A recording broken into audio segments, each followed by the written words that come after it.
Do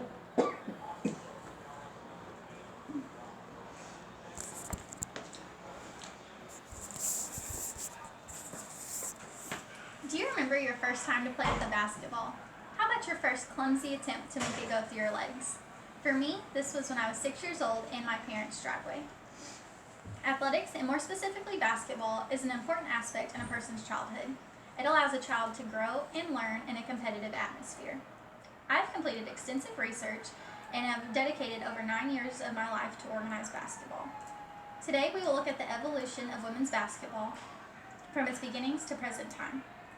First, we will look at the invention of the game of basketball.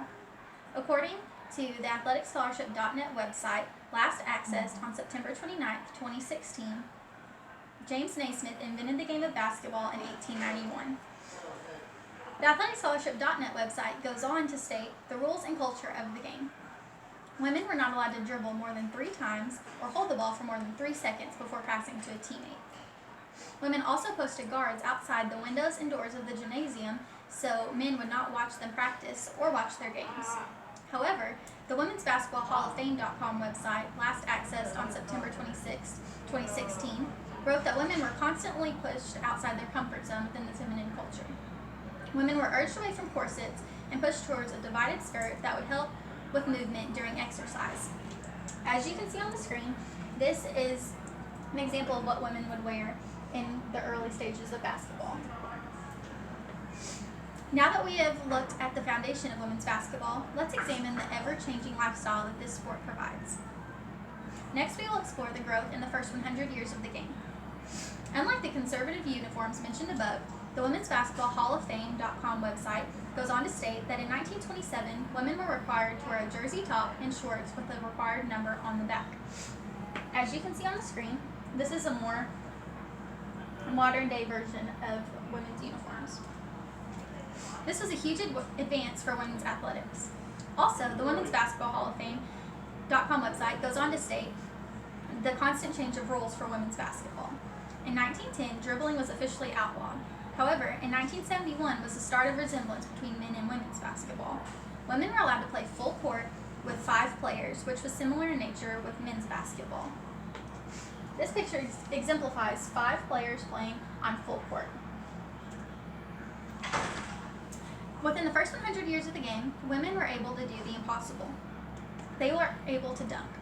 The first woman to accomplish this was Lisa Leslie for the WNBA and Georgian Wells for the College League. These are pictures of Georgian Wells and Lisa Leslie in their first attempt to dunk.